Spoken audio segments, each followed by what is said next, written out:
अभियोग शुणाणी पर मुख्यमंत्री मोहन माझी निज प्रतिक्रिया रखिंट लोकमानकर समस्या शुणा समाधान करने राज्य सरकार कर्तव्य तृणमूल स्तर जनशुणी व्यवस्था अच्छी गत सरकार समय सरकार और जनता मध्य लौह पाचेरी लोकों समस्या समाधान हो पारि नथिला। आज पाचेरी भांगी दिगला पुणी अभियोग प्रकोष्ठ आरंभ है सीधा सड़क लोकों सरकार अभियोग शुणा आरंभ कले 4.5 कोटी ओडिया सरकार को ऊपर भरोसा करेंगे जदि सरकार अभियोग न शुणे लोकों भविष्य अंधकार हो लोक विभिन्न जगह को दौड़ी दौड़ी समाधान हो पारुनी अभियोगकारी व्यक्ति कथा हुए अभियोग शुणा समाधान रास्ता बाहर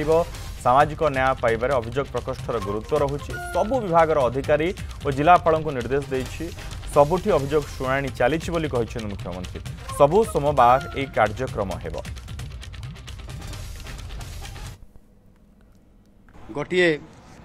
ओडिशार सुस्थ वातावरण तैयारी हवा सहित लोक मान को न्याय मिल पार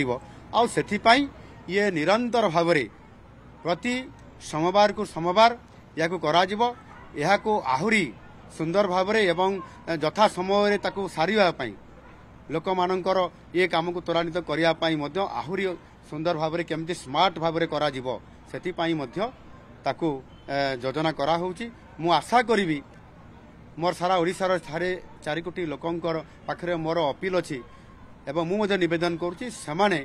निश्चित भाव आमे जो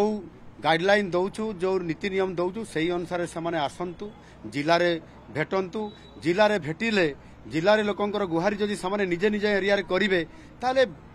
भुवनेश्वर लेवल रे बा राज्य लेवल रे ताहा आपे आपे कम हो लोकंकर गुहारी शुणाटा जिला लेवल रे बेसी आवश्यकता अच्छी कराऊँगी आगामी दिन में निश्चित कर आज मो प्रशासन समस्त अधिकारी विशेष करके मो मंत्रिमंडल सदस्य माने उपस्थित रही मत सहयोग करने कारण आज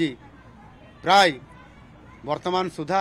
99% आमर लोक मानकर विभिन्न अभियोग पत्र आसी ताहारी ऊपर विभाग को दि जाए निश्चित भाव खूब शीघ्र तार समाधान होब।